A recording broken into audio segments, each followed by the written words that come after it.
अस्सलाम वालेकुम व्यूवर्स। उम्मीद करती हूँ आप सब खैरियत से होंगे। बागबानी का शौक़ रखने वाले तमाम व्यूवर्स को वेलकम कहती हूँ।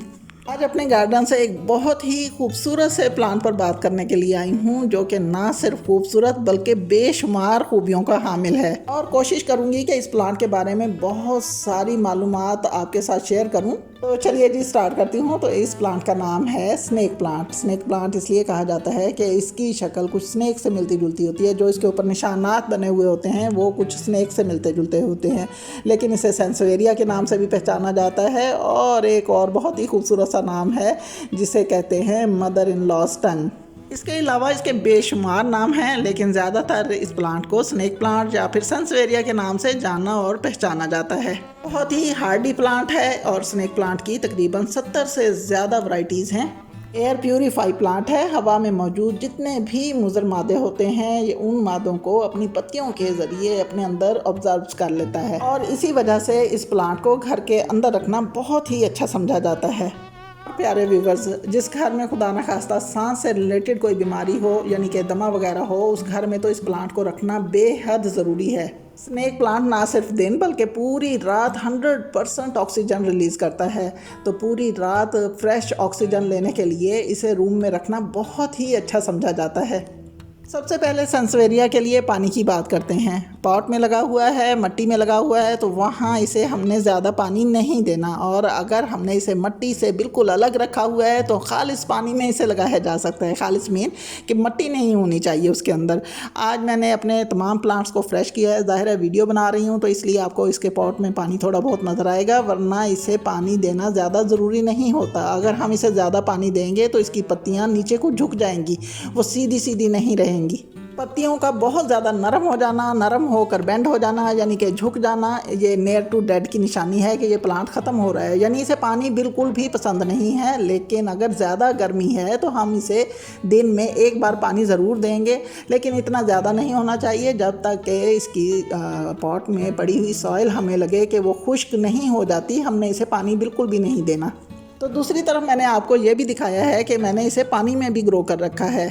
तो यहाँ पर ये बात आपको बताना चाहूँगी कि अगर हमने इसे मट्टी में लगाया हुआ है, मट्टी इसकी जड़ों को अच्छी तरह से जकड़े हुए है और हम इसे पानी दे रहे हैं, तो वो मट्टी जो है इसकी जड़ों को गला देगी और ये बिल्कुल ख़त्म हो जाएगा।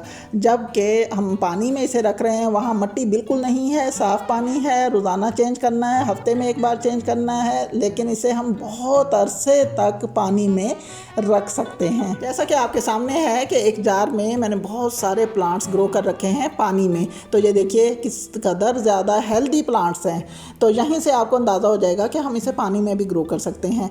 अगर हम इसे पानी में लगा रहे हैं और लगा कर इसे बाहर ही रख रहे हैं, यानी जहाँ इसे तेज़ रोशनी मिल रही हो और हवा भी मिल रही हो, तो वहाँ पर ये महीनों पड़े रहेंगे और ख़राब नहीं होंगे, बल्कि इनकी ग्रोथ भी होती रहेगी। जैसा कि आपके सामने हर प्लांट के साथ कुछ बेबी प्लांट्स भी हैं। बेबी प्लांट्स ये देखिए आपके सामने मैं दिखा रही हूँ, और इसकी जड़ें देखें किस कदर फ्रेश हैं। तमाम प्लांट्स को दोबारा से पानी में भी ग्रो किया जा सकता है, लेकिन हमें अगर ज़्यादा मिकदार में ये चाहिए कि बहुत ज़्यादा ये बेबी प्लांट्स हों, इनके पानी में भी बेबी प्लांट्स ग्रो हुए हैं आपके सामने हैं, तो इनको हम पॉट में लगाएंगे। पॉट में जो हमने मट्टी बनानी है उसका सॉइल मीडिया 50% हमारे पास गार्डन सॉइल होनी चाहिए और 40% हमारे पास सैंड होनी चाहिए, और 10% हम पत्तों की खाद इस्तेमाल कर सकते हैं, या फिर बारीक गोबर की खाद जिसे काऊ डंग कहा जाता है वो इस्तेमाल कर सकते हैं। अब इनकी प्रोपोगेशन की बात करती हूँ। तो प्रोपोगेशन के लिए एक अच्छी सी हेल्दी सी हमें पत्ती चाहिए होती है। तो यहाँ पर ये देखिए आपके सामने मैं थोड़ी सी निकाल रही हूँ और यहाँ से निकाल के आपको दिखा रही हूँ कि ये इसे मैंने 45 डिग्री पर इसे काट लेना है, और इसी तरह की कुछ टुकड़ियाँ हमारे पास हो जाएंगी। हमने सिर्फ इस बात का ख्याल रखना है कि इसके ऊपर वाला जो इसकी साइड है वो कौन सी है। हमने इसके नीचे वाली साइड जो है वो ज़मीन में या फिर अपने पास जो भी पॉट हमने इसके लिए तैयार किया है वो मट्टी में जाना चाहिए। ऊपर वाली साइड ऊपर ही रहनी है। इसके ऊपर ये आपको जल सी नज़र आएगी जब तक कि ये अच्छी तरह खुश्क नहीं हो जाती। इसे हम किसी भी जगह पर ग्रो नहीं करेंगे, इसे रख देंगे। लेकिन यहाँ मैं आपको इमीडिएटली करके दिखा रही हूँ ये काम, तो इसलिए आपके सामने ये मैं लगा कर दिखा रही हूँ कि हमने किस तरह से इसे ग्रो करना है। कुछ इस तरह से लगा देंगे, हल्का सा पानी का स्प्रे करेंगे और इसे किसी छाँव वाली जगह पर रख देंगे, लेकिन वहाँ पर रोशनी अच्छी हो सूरज की। और साथ ही अब मैं ये बात शेयर करना चाहूँगी कि अगर एक पॉट में ये लगे हुए हैं प्लांट्स और हमने इसकी रिपोर्टिंग करनी है, तो रिपोर्टिंग तब तक नहीं करेंगे जब तक कि इसकी रूट्स बाउंडिंग ना हो जाएं। यानी कि जिस पॉट में ये प्लांट लगा हुआ है उसमें मज़ीद बेबी प्लांट्स ना ग्रो हो रहे हों तो वहीं से समझ जाना चाहिए कि हम इसको अब चेंज करें इसको और इसके लिए मज़ीद पॉट्स तैयार करें। तो यहाँ पर आपको ये दिखा रही हूँ कि इसकी पत्तियाँ बहुत ज़्यादा हार्डी होती हैं। तो ये देखिए जी, एक बहुत ही वज़नी सा पॉट है जो कि मैं पत्तियों के साथ ही उठा के दिखा रही हूँ। यानी कि ये एक ऐसा प्लांट है जिसके बेशुमार फ़ायदे हैं, लेकिन इसमें नाज नखरा कोई नहीं। इसे ज़मीन में ग्रो कर लें, पॉट में ग्रो कर लें। यहाँ पर मैं आपको दिखा रही हूँ कि मैंने इसे एक वेस्ट बॉटल में भी ग्रो कर रखा है और देखिए इसकी किस कदर फ्रेश पत्तियाँ हैं।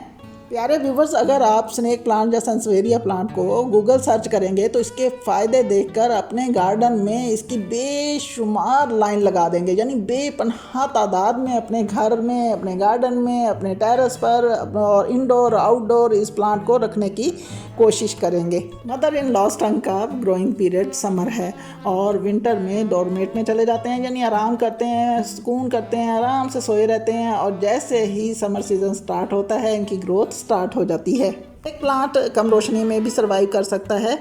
स्नेक प्लांट पर कोई कीड़ा अटैक नहीं कर सकता। इसके लिए हमें कोई पेस्टिसाइड की ज़रूरत नहीं पड़ती क्योंकि इसके पत्ते तो खुद इस काबिल हैं कि वो हवा में मौजूद यानी माहौल में मौजूद मुज़र असरात को अपने अंदर ऑब्जर्व कर लेते हैं। सख्त गर्मी में इस प्लांट को ज़्यादा धूप में रखने की ज़रूरत नहीं है, लेकिन सर्दियों में हम इसे कुछ धूप की तरफ ले जाएंगे और जैसे ही हम इसे धूप की तरफ लेकर जाएंगे तो इसके पत्तों में मज़ीद कोई ना कोई शेड इजाफा करेंगे और जैसे जैसे हम इसे छाँव में रखेंगे तो ये बिल्कुल प्लेन ग्रीन की तरह भी हमें नज़र आएंगे।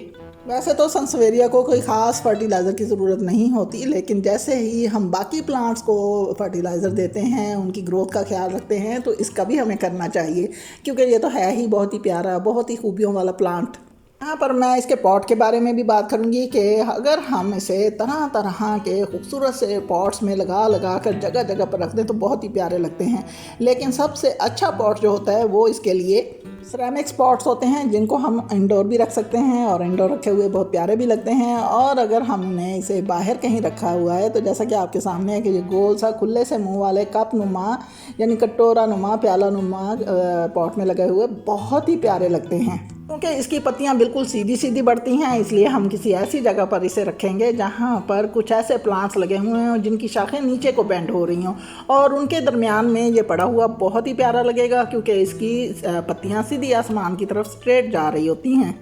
जैसा कि आपके सामने है कि इसके पत्तों के शेड भी मुख्तलिफ नज़र आ रहे हैं, तो इनको भी देखते हुए हम किसी ऐसे पौधों के दरमियान में, प्लांट्स के दरमियान में रख सकते हैं जहां पर लाइट ग्रीन कम्बिनेशन कर सकते हैं। यानी कि डार्क स्नेक प्लांट्स को हम लाइट ग्रीन प्लांट्स के साथ रख सकते हैं और लाइट ग्रीन प्लांट्स को हम डार्क प्लांट्स के साथ रख सकते हैं। तो इस तरह का कम्बिनेशन करके रखने से भी ये प्लांट बहुत ही ज़्यादा खूबसूरत नज़र आता है। नर्सरी से इस प्लांट की 2 बड़ी पत्तियां हमें 60 to 100 के दरमियान में मिलेंगी, यानी 60 से 100 के दरमियान में।